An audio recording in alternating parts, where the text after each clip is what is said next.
ನಮಸ್ಕಾರ. ಕರ್ನಾಟಕ ಜನತೆಗೆ ದರ್ಶನ್ ಅಭಿಮಾನಿಗಳ ಪರವಾಗಿ ದರ್ಶನ್ ಅವರ ಮೇಲೆ ಇರುವ ಅಪವಾದ ಆದಷ್ಟು ಬೇಗ ಕ್ಲಿಯರ್ ಆಗಿ ಅವ್ರು ಈಗಾಗಲೇ ಕನ್ನಡ ಇಂಡಸ್ಟ್ರಿ ಇನ್ನೂ ಸ್ವಲ್ಪ ಬೆಳೀಲಿ, ನಮ್ಮ ಕನ್ನಡ ಇಂಡಸ್ಟ್ರಿ ರಾಜಾಲಿಸಿ ಅಂತ ಆಶೆ ಕೇಳ್ಕೊತಾ ಈ ಮಂಡ್ಯ ಬಾಯ್ಸ್ ಕಡೆಯಿಂದ ನಾವು ಕೇಳ್ಕೊತಾ ಇದೀವಿ.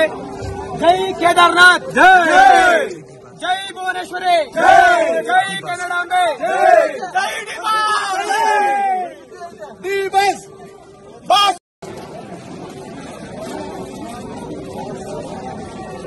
ನಮಸ್ಕಾರ. ಕರ್ನಾಟಕ ಜನತೆಗೆ ದರ್ಶನ್ ಅಭಿಮಾನಿಗಳ ಪರವಾಗಿ ದರ್ಶನ್ ಅವರ ಮೇಲೆ ಇರುವ ಅಪವಾದ ಆದಷ್ಟು ಬೇಗ ಕ್ಲಿಯರ್ ಆಗಿ ಅವ್ರು ಈಗಾಗಲೇ ಕನ್ನಡ ಇಂಡಸ್ಟ್ರಿ ಇನ್ನೂ ಸ್ವಲ್ಪ ಬೆಳೀಲಿ, ನಮ್ಮ ಕನ್ನಡ ಇಂಡಸ್ಟ್ರಿ ರಾಜಾಲಿಸಿ ಅಂತ ಆಶೆ ಕೇಳ್ಕೊತಾ ಈ ಮಂಡ್ಯ ಬಾಯ್ಸ್ ಕಡೆಯಿಂದ ನಾವು ಕೇಳ್ಕೊತಾ ಇದೀವಿ. ಜೈ ಕೇದಾರ್ನಾಥ್, ಜೈ ಭುವನೇಶ್ವರಿ, ಜೈ ಕನ್ನಡಾಂಬೆ.